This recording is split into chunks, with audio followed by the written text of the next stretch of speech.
Thank you for joining our Debbie's Dream Foundation Curing Stomach Cancer webinar on the role of nutrition for cancer patients. When diagnosed with cancer, nutrition becomes even more important. Good nutrition can help you feel better, reduce the risk of infection, keep your strength up, and help you heal faster. During this informational webinar, you will learn about the building blocks of a healthy diet as well as the nutritional needs throughout treatment. I am Mary Margaret Kilmeyer, and I will be moderating today's webinar. I am the Patient Resource Manager for Debbie's Dream Foundation Curing Stomach Cancer. I am a licensed marriage and family therapist and currently completing my doctorate. My clinical and research background is focused on working collaboratively with doctors, patients, their families, and members of a healthcare team. We would like to thank Genentech for providing funding to make this webinar possible. We would also like to thank our promotional partners, the Anti-Cancer Club, Cure Magazine, Meals to Heal, and Patient Resource.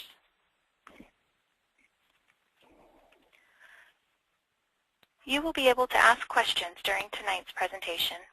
You can type your question into the white text box that appears on your screen. At the conclusion of the presentation, we will address questions as time allows.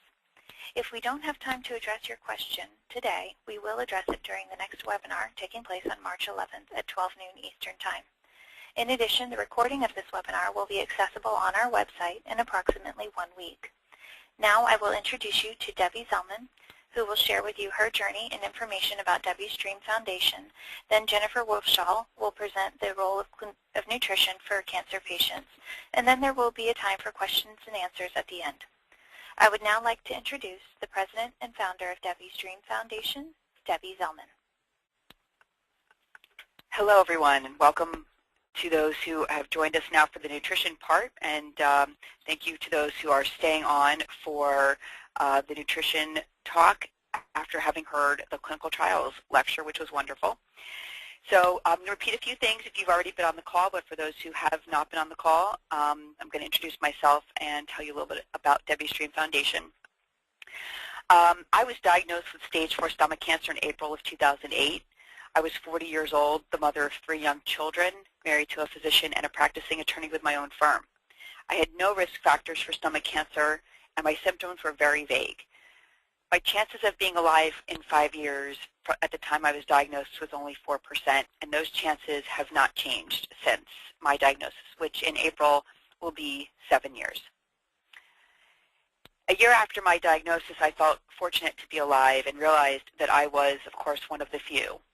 So in an effort to change that, I started Debbie's Dream Foundation Curing Stomach Cancer. I am currently still a stomach cancer patient. A lot of people don't realize that. I am on Herceptin every 3 weeks by IV and an oral medication called Tykerb every night. They are not as neurotoxic as most of the chemos that people are on. I did lose my hair 7 years ago. However, the picture you see there is of me with my hair that has grown back over the last 7 years. I have advocated on behalf of stomach cancer patients, and as part of that, I am a patient advocate on the NCI, the National Cancer Institute Esophagogastric Task Force. I'm also the patient advocate on the NCCN Gastric Esophageal Guidelines Committee. In addition, Debbie's Dream Foundation is a member of the Deadliest Cancers Coalition because unfortunately stomach cancer is one of the 8 deadliest cancers in the United States. And we are a member of the Patient Equal Access Coalition, the State Patient Equal Access Coalition, and One Voice Against Cancer. And most notably, I appeared on Dr. Oz in an episode about stomach cancer. Next slide.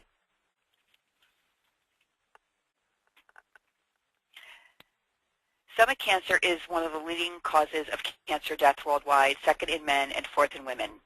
A lot of people don't realize that nearly 1 million people worldwide will be diagnosed with stomach cancer and 700,000 will die. In the United States, the new numbers for 2015 is that 24,000 Americans will be diagnosed with stomach cancer and 11,000 will die.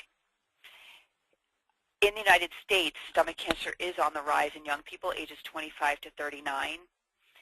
And unfortunately, per cancer death, stomach cancer receives the least amount of federal funding of any cancer.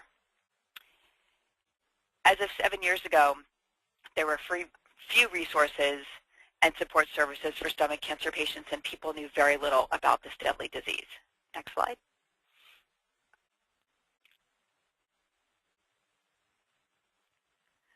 So because of all those issues and problems about stomach cancer and the fact that there was nowhere to go, when I started the organization, we realized there was a lot that was needed for stomach cancer patients.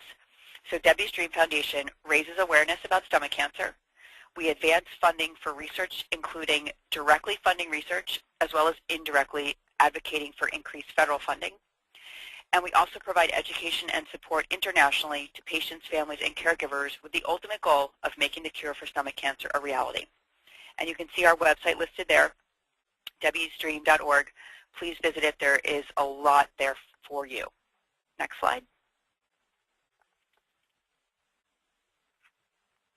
So some of the milestones that we have reached with Debbie's Dream Foundation Curing Stomach Cancer is that we have events across the United States that we would hope that you would get involved in, or maybe you'd want to start a chapter for us. We have 24 chapters in existence, 21 in the United States, 2 in Canada, and 1 in Germany. We offer free stomach cancer education symposium each year, as well as webinars like this one. And everything is free. Also free is our Patient Resource Education Program, which we abbreviate PREP. It helps hundreds of patients, families, and caregivers throughout the world. We match the inquirer with a mentor who is usually a survivor or caregiver, and we use specific disease criteria to match those.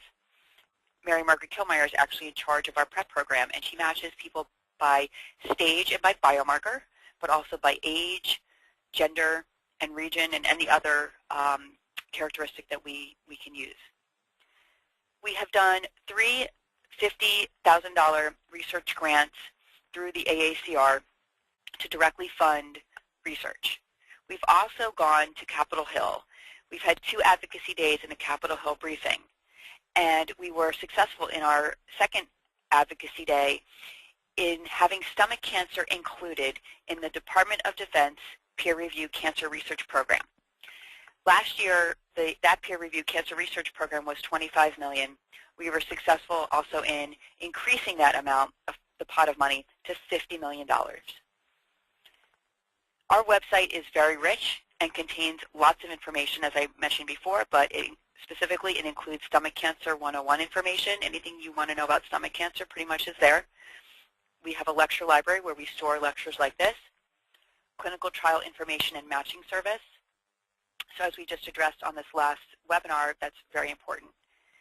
We also have a stomach cancer support community where people can discuss with each other issues every day at any time of day, and it's a wonderful support community and the only one of its kind.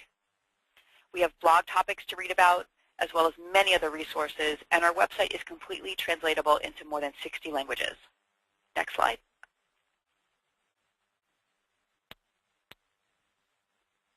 Here's a picture of the homepage of our website, so you get a look at what it looks like, but also you can see in the bottom right, we offer a free stomach cancer brochure. It's a terrific, about 20-page brochure and very informative, and we will mail it to you for free. Just let us know that you would like a copy. Next slide. Here's a listing of some of our events. Please do check out the events page on our website. We really would love for all of you to get involved with Debbie's Dream Foundation in some way. That might include a trip to DC in March with us for our Advocacy Day.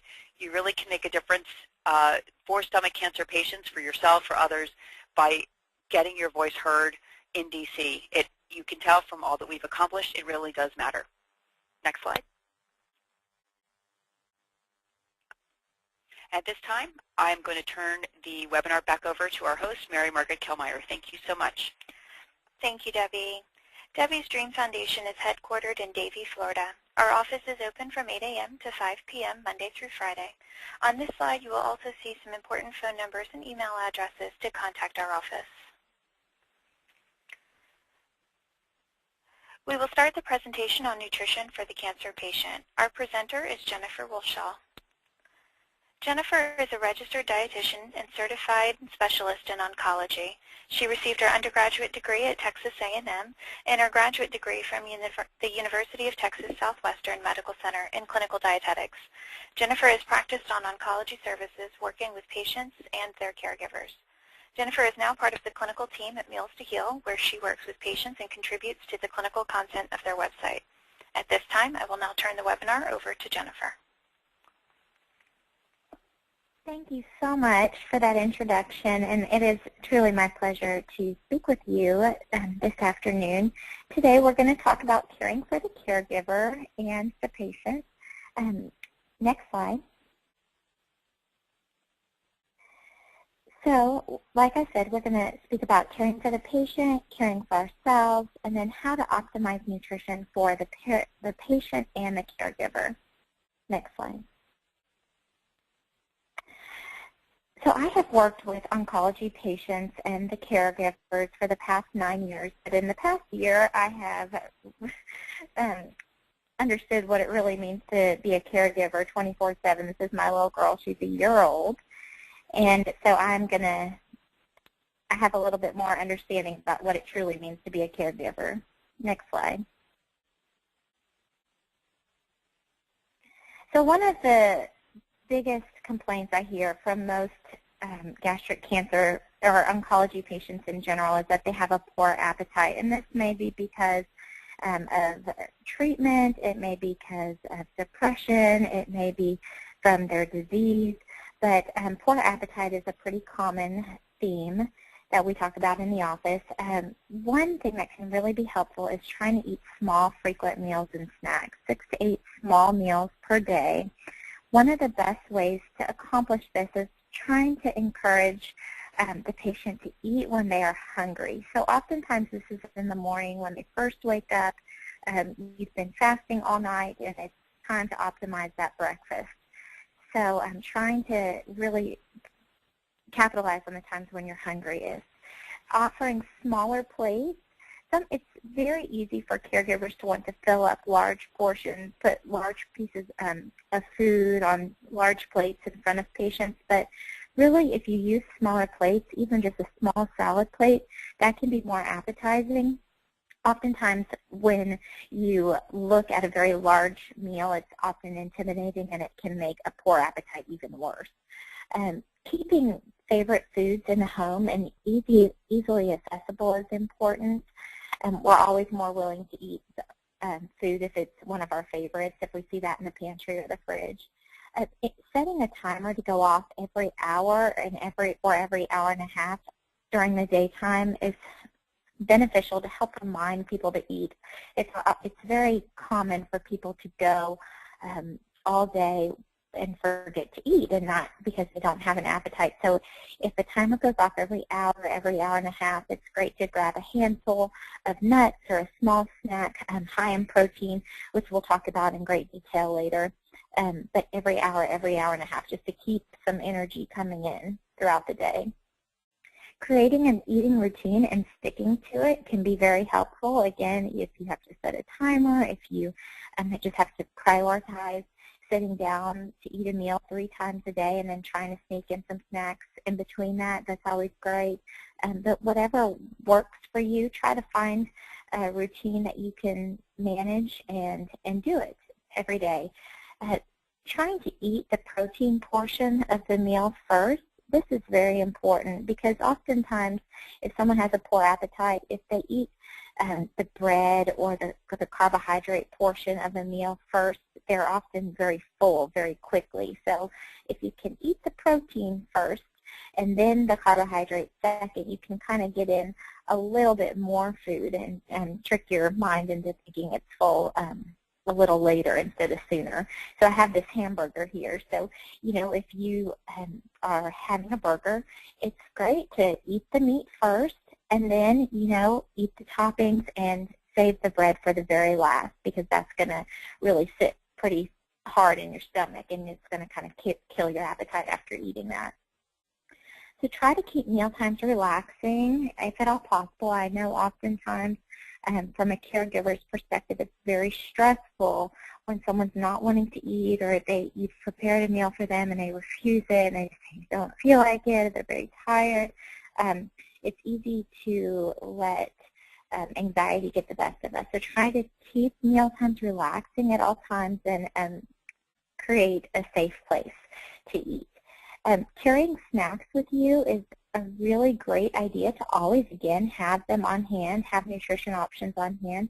So you can fill Ziploc bags with high-calorie, high snack ideas.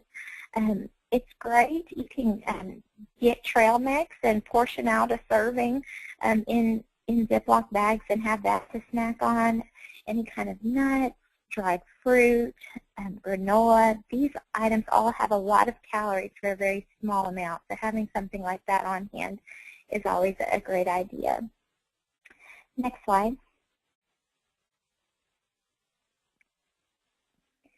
Another point of frustration is taste change. And again, the causes of this are several. But typically, if you can add a source of fat, add something sour, add something sugary or salty to a food, it helps with the taste change. So if you add fat, that is going to coat the tongue. So adding olive oil to meat or butter, that coats the tongue and it helps food to go down a little bit easier.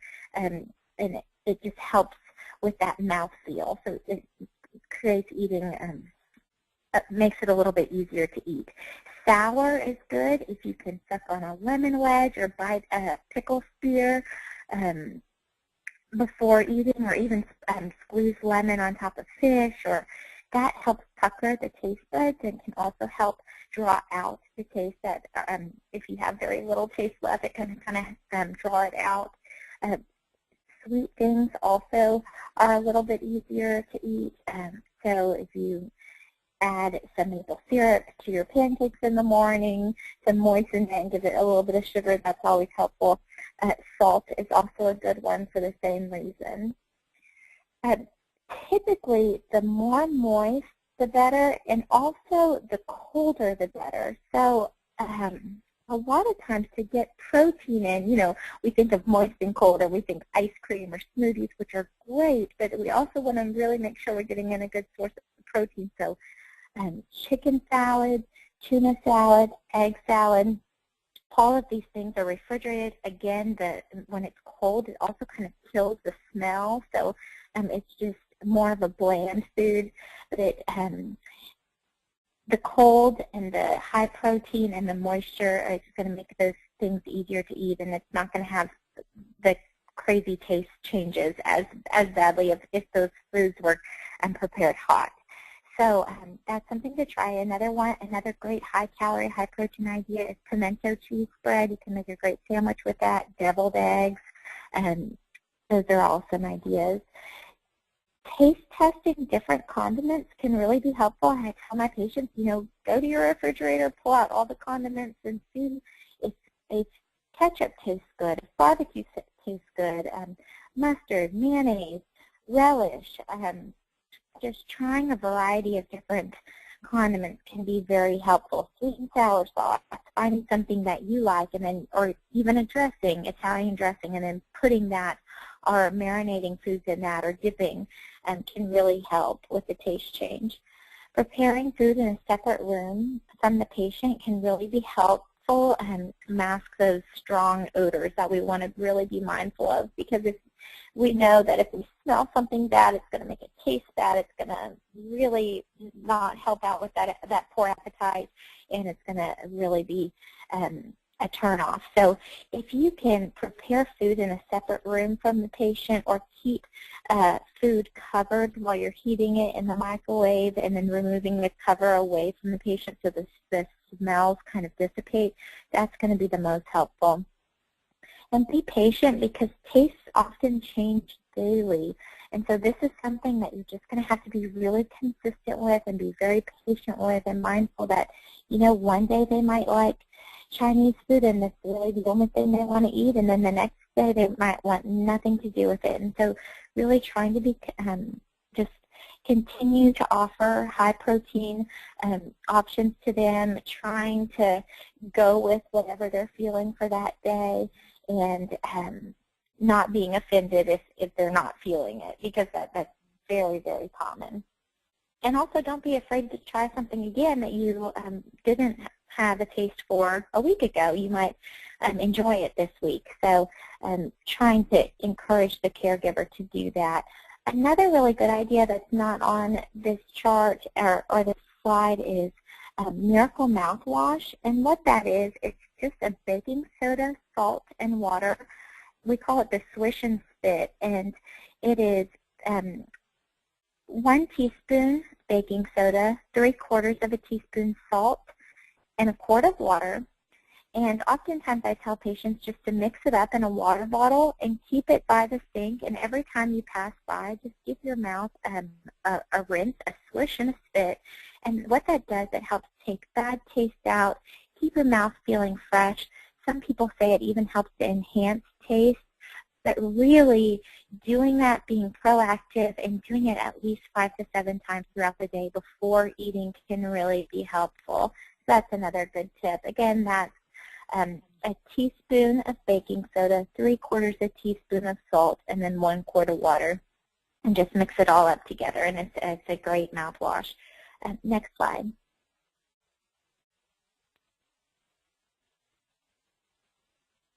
Nutrition supplements can also be tricky. This is going to be highly unique to each patient. And when I say nutrition supplement, I can be talking about anything from Ensure Plus to something that's just a great additive to foods like yogurt.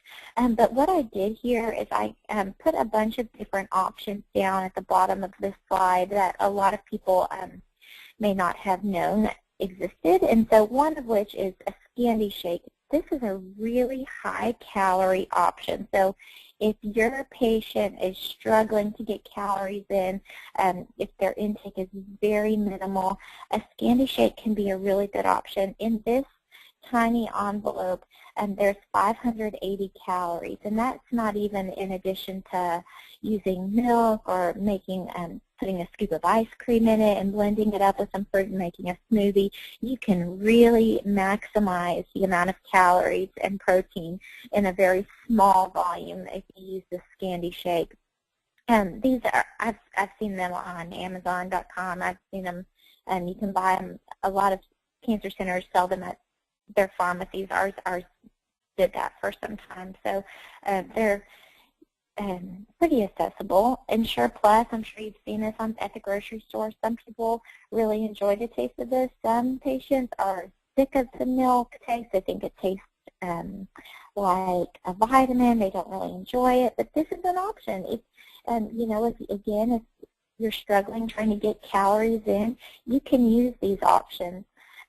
The far right, the Orgain, is an organic supplement. It has 10 servings of fruits and vegetables in it, and that is if your patient is more mindful of organic foods or things like that, then that's a good option, and that's available. I've seen it at Whole Foods, I've seen it at Kroger, things like that. But all these supplements, you can drink them or you can add them in pancake butter and instead of milk. You can use it for cereal. You can, as I mentioned before, make it as a base for smoothies, and this again maximizes the amount of calories and minimizes the amount of volume that you're putting in. Or if that's not the concern and you just want to add a good source of protein, any kind of Greek yogurt has double the amount of protein as normal yogurt, and it is a great option. If you're just wanting to make sure you're getting enough protein in, you know, use top a waffle with some Greek yogurt or put it in a smoothie. Again, it's or eat it by itself. It's delicious and a great way to supplement your diet. Snack bars are also really helpful. All these companies, well, most of these companies make bars that you can, again, take, grab, and go, or I'm sure you've seen them at the grocery store, high-protein bars, anything like that. I wouldn't, because I always like to encourage people to choose actual foods first instead of bars like that because of the processing and the protein. But there are some bars that are whole food bars, such as Kind bars, just have nuts and dried fruit, and that's in all natural sweeteners and things like that. So there are some good grab-and-go options that you can find at the grocery store. You can make your own trail mix. You can add honey, molasses, granola, all ways to really ramp up the calorie content in that if we're struggling to just get calories in. Next slide.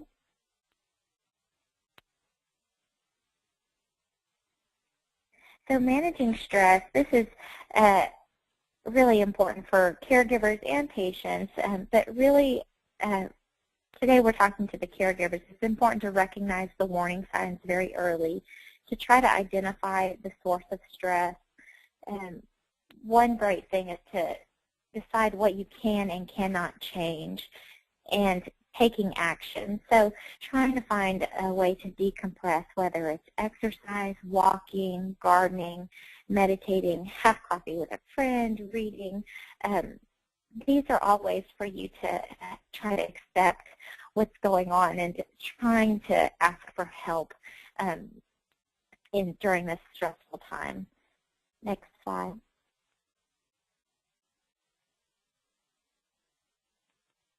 So, and it's also important to identify signs of burnout within yourself. So this can manifest in a physical way, whether it's trembling, exhaustion, insomnia, poor appetite, or on the flip side, compulsive eating. That can be very common, and susceptibility to cold, flu. If you find that you're getting sick all the time, you just feel run down, if you have GI issues, if you have chronic headaches, stress-induced skin reactions, tachycardia, increased blood pressure, or if you're ignoring proper body mechanics, if you're ignoring aches and pains and things of that nature, these are all, it's all signs that could be related to burnout. So it's really important to take care of yourself, identify what's going on with you before you can properly care for someone else.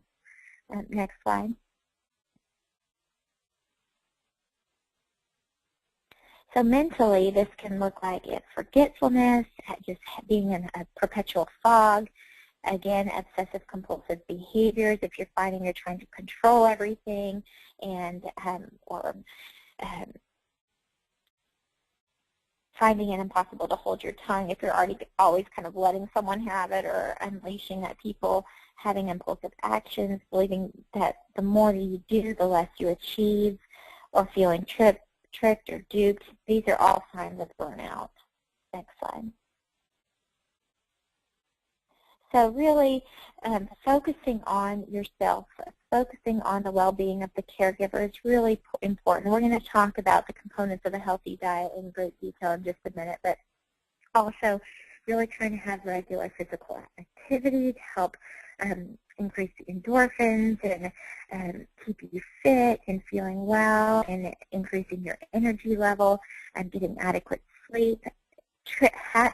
Receiving medical care for yourself and taking personal time is very important. Next slide.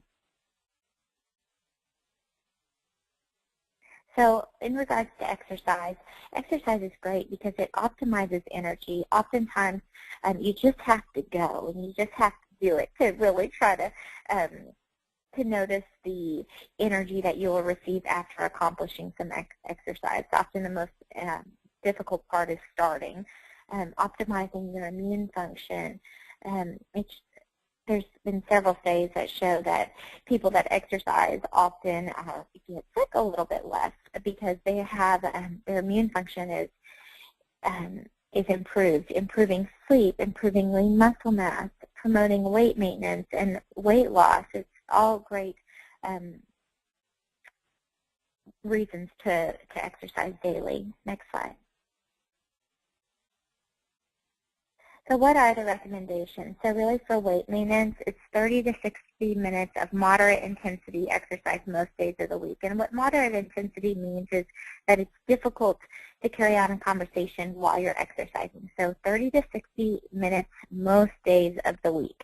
And for weight loss, it's actually 90 minutes a day for most days of the week. And so, of course, you always want to check with your doctor before you start a new exercise routine to make sure that that's okay for you. But really recognizing that it's going to take a commitment and getting going and doing it and incorporating this into your lifestyle most days of the week to really achieve the results that you're looking for.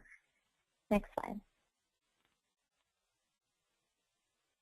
So what can good nutrition do? Why is it important? Well, like we talked about before, it helps you optimize mental and physical health.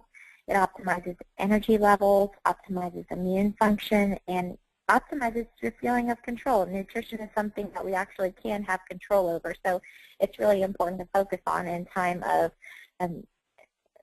when we're caring for someone else and also trying to care for ourselves. Next slide. So what does a nutrient-dense meal look like? Well, it's going to require planning ahead, oftentimes to really make sure each meal has nutrients in it. What does nutrient-dense mean? Well, there's nutrient-dense foods and then there are energy-dense foods. And I often tell patients that I'm reminded of this every time I'm in the Starbucks line and I'm looking at the pastry case. And wow, I can look in there and see a piece of banana bread. Well, that banana bread is going to have about 400 calories, or I could just get a banana, which has 80 calories. So the banana is going to have the potassium in it. It's going to have the fiber, the good carbohydrate. The banana bread has been processed. It has a ton of calories, but it doesn't have any protein. It has very little fiber because it's all been processed out. And so the banana bread would be calorie dense, energy dense, and the banana, the actual whole fruit, would be nutrient dense. So cruciferous vegetables, these vegetables are going to have the most, it's really going to give you the most bang for your buck nutritionally.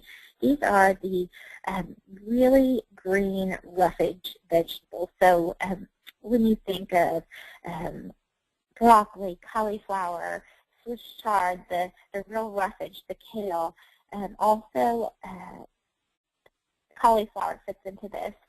The more stinky vegetables, these are all going to have the most nutritional value in them.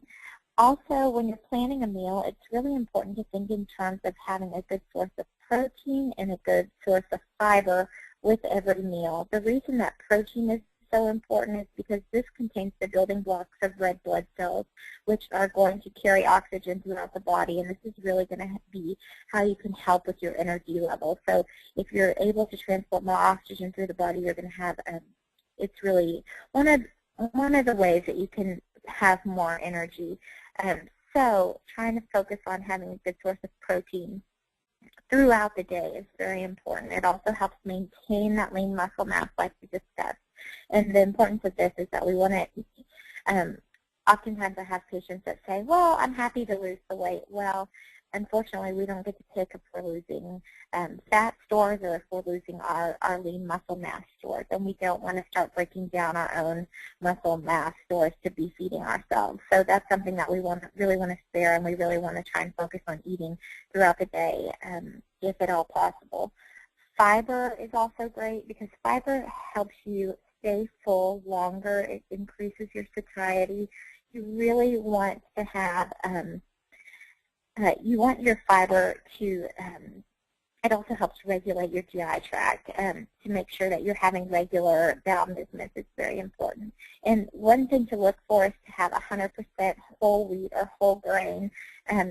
These foods are going to be less processed, and they're going to have the protein and fiber still intact. So the cruciferous vegetables, the lean sources of protein, the good sources of fiber, these are all great.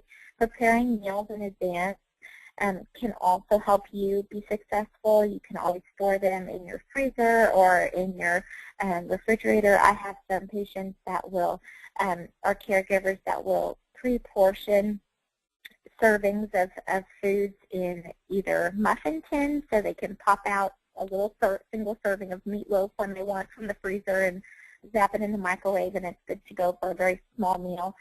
Otherwise, soups are really great to freeze. Anything in the crock pot, you can pre-portion out into Ziploc bags and then have it easily accessible when you're ready to pull out that meal and have something nutritious available for you. Grocery shopping on a mission and adopting healthy eating as a family unit for patients and for caregivers is going to really ensure the most success for everyone.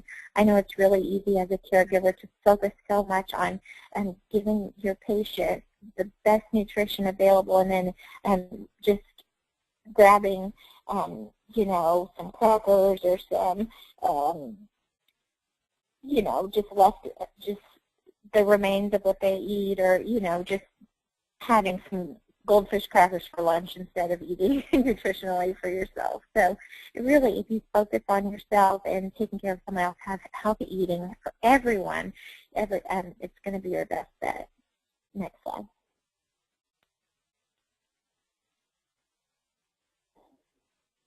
So cooking for 1 and 2 can also be difficult. People don't typically like to do this because they find that they just have so much food that they don't know what to do with. But again, planning is going to be in your best interest. Cooking in bulk, so you can cook for the week. You can cook chicken, rice, quinoa, and use it for a few days and repurposing it in different dishes, whether it's fajitas, casserole, throwing it in eggs, making a burrito, things like that. You can cook the foods ahead in bulk and use them in a couple different ways, and then freezing the rest. That's an option. Or you can purchase individually frozen foods, whether it's fish, chicken, beef, single servings. So you can pop it outside and cook it when you're ready for it. Rethinking cooking the full meals, freezing leftovers in individual containers, having smaller meals throughout the day. These are always great ideas. Having, you know, salad with some chicken salad or egg salad, or making a wrap, things like that. It doesn't always have to be a full production of a full meal. You can just have smaller, think of it in terms of smaller, more frequent meals throughout the day. Having a grocery shopping schedule, you know, if you can go once a week or once every other week, or, you know, if you can go a little bit more frequently, you don't have to buy so much and have so much, be overwhelmed and worry about food going bad. So if you could set, you know, every Sunday going at a certain time, or every other week, that can be helpful. Practicing FIFO, that's first in, first out, that helps minimize waste. And so looking at the expiration date of foods and putting those foods that expire first at the front of your refrigerator, so you grab those and use them all up first so there's no waste. That can be helpful. The deli or the salad bar is a great option. You can get some hard-boiled eggs. You can get, you know, a little bit of everything, some variety, and that's a great way to get a quick, healthy meal off that. Next slide.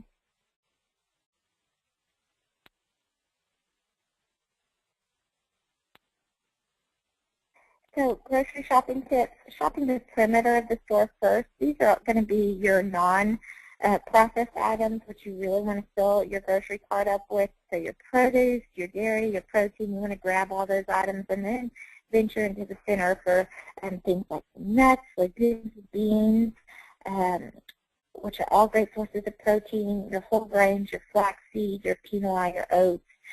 Again, these are 100% whole grain. They're going to be they're not going to be processed, so you're going to have the protein and the fiber intact. The freezer aisles, you can get vegetables in the ready steam bags, and you can just put them in the microwave and pull it out, and you have a serving of vegetables and fruits, which are very easy. There's also so many easy and nutritious breakfast items available in the freezer aisle now. There's so many great options. You can get some healthy breakfast sandwiches. You can get oatmeal. You can get waffles, all different types of things. Bulk bins are great, again, for stocking up on those easy snacks. Again, portioning them into single servings to have on hand. It can be really helpful. Next slide. Oh, and that brings us to the end of our presentation today. I'm happy to take any questions at this time. Thank you, Jennifer. I will now begin reading some of the questions that we received during your presentation. The first question that comes in is, does sugar feed cancer? So sugar itself does not feed cancer. That's a really common misconception. And what is really interesting about, so this question is really complicated. No, the simple answer is no, it does not. But what we really want to be mindful of is that as Americans, I think for the most part, we all eat way too much sugar. And there's so many factors that, so if we overeat sugar, most people gain weight, and there's excess fat tissue, and there's lots of points of inflammation that can lead to cancer. There's also some studies out there that correlate a surge in insulin to also to increase your risk for cancer, and so trying to have more stable blood sugar levels throughout the day and minimizing sudden surges of insulin to try to bring your blood sugar back down. That is all really sound advice and very good. So really the best way to do that is to have the small frequent meals and snacks, trying not to overeat any particular item that has a lot of sugar in it to minimize those spikes in blood sugar when our body needs to make a large amount of insulin to bring back down that blood sugar. So again, the protein and fiber are going to help keep your blood sugar level as stable throughout the day as possible. And so that is why those foods are also very important, trying to have the least amount of processed foods available put in your body is always best. Thank you. The next question, does gluten also affect stomach cancer patients, and will a daily probiotic help? You know, gluten is something it's really specific to all different people. You know, typically speaking, gluten in and of itself is not going to make a difference one way or another, but I can tell you that some patients do notice a big difference when they cut out the gluten from their diet. And it's not just the gluten, but it's also the company that gluten hangs around with. It's in all the bread products, all the refined carbohydrate products. And so when you get that out of your diet, you're really eating more whole foods, again, more minimally processed foods that are going to be easier on the GI tract in general. So you can always do a little case study with yourself and see, do I notice an improvement when I'm off the processed flour, the sugar, the gluten? Do I notice an improvement in my lifestyle? And some people definitely do, and I think that that might be worth pursuing. Again, well, in talking about probiotics, that's always a great idea. Probiotics give us a great healthy bacteria to try to neutralize the GI tract. It's great for helping reduce bloating, it helps regulate your GI tract. It's 90% of our immune system is in our stomach and in our intestines, and so really trying to replenish the good bacteria is always a great idea in my opinion, so I think that probiotics are a good idea. Great. You can find that in yogurt. Sorry. Go ahead. Oh, no, thank you so much. The last question that we'll take today, I know you gave some really great tips about helping maintain weight. What would you say is your top tip to just stop weight loss and help promote weight gain?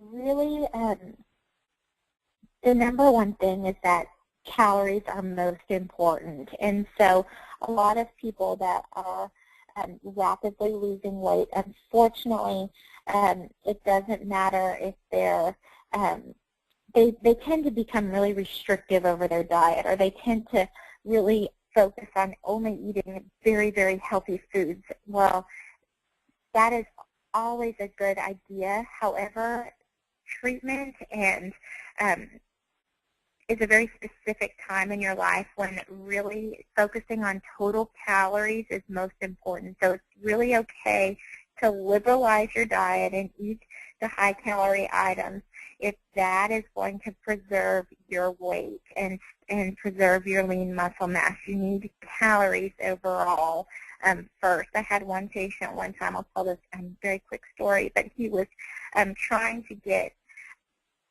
enough protein in a day. So for him, we calculated out his protein, and he was really focused on only making sure he got his protein goal in the day.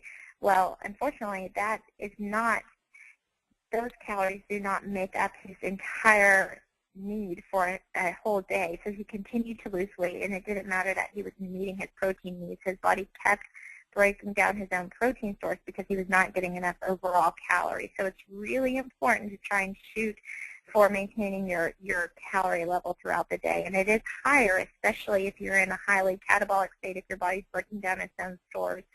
You're going to need to eat more, get a supplement, or drink some smoothies, or get some milkshakes. Any way to get those calories in is going to be best. Okay. Thank you so much. And thank you to all of our listeners today. Our next nutrition webinar will be held March 11th at 12 noon Eastern Time. We'd love to hear your feedback, questions, and thoughts before then. Please send your comments to patient.resource@debbiesdream.org. As you see on your screen, we have upcoming events to get involved in and support. Details about these events are available on the Debbie's Dream website at www.debbiesdream.org. As you know, this webinar was brought to you by Debbie's Dream Foundation, Curing Stomach Cancer. Thank you to Debbie Zellman, President and Founder, our speaker, Jennifer Wolfshohl from Meals to Heal, and to Genentech for providing funding that helped make this webinar possible.